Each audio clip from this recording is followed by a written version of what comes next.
동훈이가 마음에 안 들어요. 그래서 때리고 싶은 그런 충동, 욕구가 네. 올라왔는데 어쨌든 거기서 때릴까 말까 하잖아요. 이게 너무 괴로우니까 때려버리는 거죠. 네, 안녕하세요. 내부자들입니다. 안녕하세요. 오늘은 이 방어기제라는 개념에 대해서 이야기를 좀 드려보려고 하는데요. 이 방어기제는 저희가 일전에 말씀드렸던 TCI, MBTI 못지않게 개인의 특성을 아주 잘 나타내는 영역입니다. 그래서 여기에 대해서 알아두시면은 나 자신에 대해서 조금 더 잘 알 수 있지 않을까 하는 그런 생각에 한번 준비를 해보게 되었습니다. 네, 나는 어떤 사람인가? 내 성격은 어떤가? 네, 그런 데 좀 도움이 되겠죠? 이 방어기제는요, 프로이트라는 분의 이론에서 출발한 개념입니다. 프로이트는 우리의 마음을 구조 이론이라는 걸로 설명을 했어요.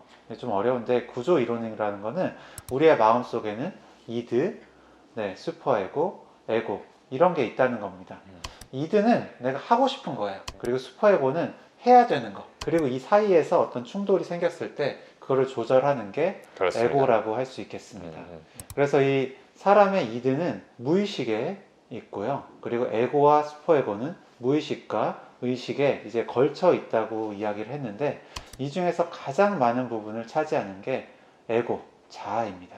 이 에고, 자아는 조금 더 풀어서 말씀을 드리자면 나 스스로가 무언가를 생각해서 판단하고 행동하는 일련의 과정들을 총괄하는 그런 정신 구조다라고 생각을 하시면 되겠습니다.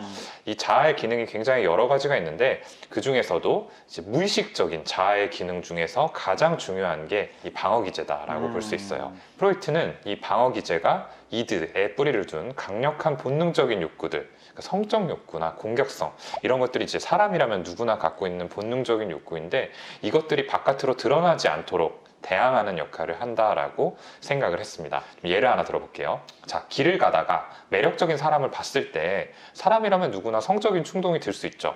네, 저 사람이랑 뭔가 해보고 싶다라는 식의 어떤 생각이 들 수 있는데 이것들을 이제 일으키는 게 이드의 역할이라고 한다면 사실 저 사람은 별로 매력적이지 않아. 굳이 내가 말을 걸려고 할 필요 없어 라고 핑계를 대거나 아니면 그 순간에 갑자기 배가 아프게 만들어서 말을 걸지 않고 넘어가도록 이 상황을 넘기도록 만드는 게 바로 이 자아가 갖는 방어기제의 역할이다 라고 볼 수 있겠습니다. 이러한 방어기제 덕분에 이드가 요구하는 어떤 충동들을 조절할 수 있게 되고요.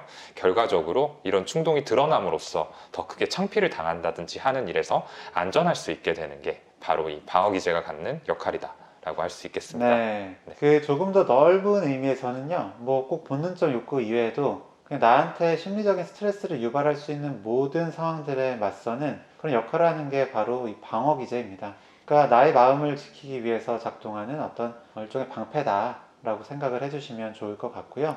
이 프로이트의 딸인 안나 프로이트가 자아와 방어기제라는 이 책에서 9가지 방어기제에 대해서 이야기를 했고 또 다른 베일런트라는 학자가 다시 원시적인 방어기제에서부터 신경질적인 방어기제 그리고 성숙한 방어기제 이렇게 방어기제를 분류를 했어요. 이 중에서 저희는 오늘 원시적 방어기제, 가장 미성숙한 방어기제에 초점을 맞춰서 말씀을 드려볼 텐데요. 이 원시적인 방어기제를 정신과에서는 병적인 거다라고 판단을 합니다.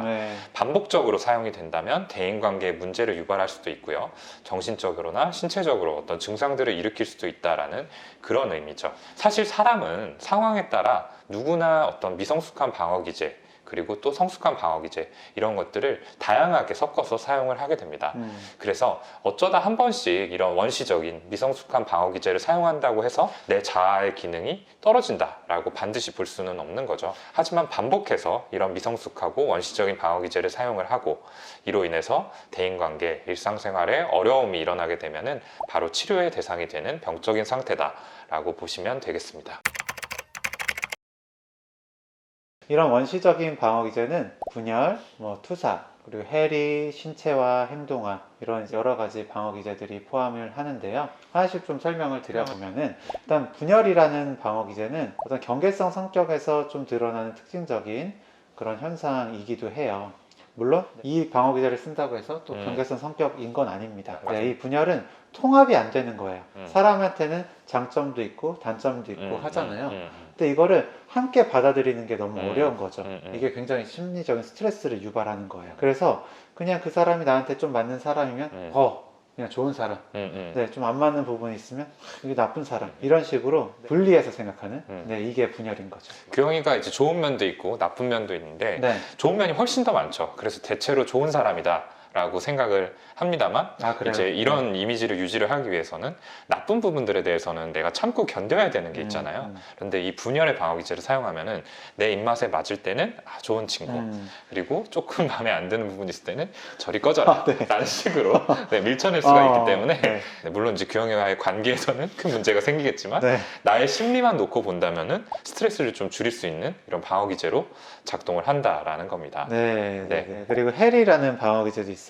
이 해리는 뭐 영화나 드라마 같은 곳에서 많이 등장하는 이 다중인격 떠올리시면 될 것 같아요. 분열에서 더 나아가서 이런 특성들을 더 통합하지 못해서 여러 가지 인격처럼 보이는 형상을 이야기를 합니다. 서로 다른 모습을 도저히 받아들이지 못하는 거예요. 그리고 다른 특성을 가진 모습은 완전히 무의식의 수면 아래로 그냥 밀어 넣어 버리는 거죠. 사실은 해리의 방어 기제는 자주 보게 되는 방어 기제는 아닙니다. 네. 네, 그래서 이제 또 영화나 드라마의 소재로 많이 사용이 되는 것 같기도 하고요. 그만큼 아주 원시적인 상태다라고 볼 수 있을 것 같아요. 다음으로 투사입니다. 투사는 해리와 반대로 굉장히 일상적으로 많이 사용되는 원시적 방어 기제다라고 할 수 있겠고 저 역시도 자유롭지 않습니다. 투사는 쉽게 말해서 남 탓이다라고 생각을 하시면 돼요. 내가 받아들일 수 없는 어떤 내적인 충동들 그리고 감정들을 외부에서 기인한 것처럼 느끼고 반응하는 현상을 바로 투사라고 합니다. 또 한번 예를 들어보겠습니다. 내가 나 자신이 다른 사람들에 비해서 굉장히 열등하다라고 생각을 해요. 내가 규영이에 비해서 좀 열등한 부분이 많다라고 생각을 한다고 가정을 해보겠습니다. 그러면 이건 굉장히 고통스러운 감정을 유발을 하겠죠. 난 못난 사람이야. 규영이보다 훨씬 못해. 라는 식으로 굉장히 좀 심리적인 스트레스들에 시달리겠지 않을까라고 생각이 드는데요. 근데 이게 내가 아닌 타인이 나를 열등한 사람으로 보는 거다라고 생각을 한다면, 그러니까 규영이가 나를 열등하다라고 무시를 한다라고 생각을 한다면, 물론 이것도 유쾌한 일은 아니지만 이 시선은 그냥 뭐 규영이의 의견일 뿐이니까 내가 그냥 무시하면 되는 거 아니야? 하고 넘길 수도 있는 거고요. 조금 더 나아가면은 나를 이런 식으로 무시하는 이놈이 나쁜 놈이네, 이놈을 어떻게 해야겠네 라는 식으로 대처를 할 수 있지 않겠어요? 그러니까 상대적으로 역시나 내가 나 자신을 열등하다라고 생각하는 거에 비해서는 남이 나를 열등하다라고 보는 게 조금 더 심리적인 스트레스를 줄일 수 있다라고 봐요. 얘의 잘못이다라고 책임을 전가할 수 있는 그런 대상이 있는 거니까 이게 심리적인 스트레스를 조금 더 줄일 수 있는 투사라는 방어 기제입니다. 그리고 이제 행동화라는 방어 기제가 있어요. 이 행동화야말로 좀 정말로 좀 원시적인 방어 기제 중에 하나가 아닐까라는 생각을 하는데, 이 고통스러운 감정을 피하기 위해서 무의식적인 어떤 소망, 환상, 이거를 그냥 충동적으로 행동으로 나타내 버리는 걸 이야기합니다. 네, 그러니까 제 생각에 동훈이가 마음에 안 들어요. 그래서 때리고 싶은 그런 충동, 욕구가 올라왔는데, 어쨌든 거기서 때릴까 말까 하잖아요. 이게 너무 괴로우니까 때려버리는 거죠. 이것도 방어 기제라고 할 수 있을까요? 근데 어쨌든 내 마음이 되게 괴로운 거에서는 일단은 벗어나니까. 그렇죠. 당장은. 그래서 이런 원시적인 방어 기제들이 어떤 뭐 다른 신경질적 방어 기제, 어떤 뭐 성숙한 방어 기제에 비해서 되게 즉각적이에요. 그래서 증상이나 행동 문제 같은 어떤 갈등을 쉽게 일으킬 수가 있습니다. 그렇죠. 방금 말씀하신 것처럼 저를 때리면 본인의 이제 마음은 편해지겠지만 네, 네. 이제 그 이후에 또 2차적인 문제들이 생길 수 있겠죠. 그래서 그런 면에서 갈등을 쉽게 일으키는 경향이 있다, 이렇게 보시면 될 것 같습니다. 네. 자, 오늘은 방어 기제, 그 중에서도 이 원시적인 방어 기제들에 대해서 이야기를 좀 나눠봤는데요.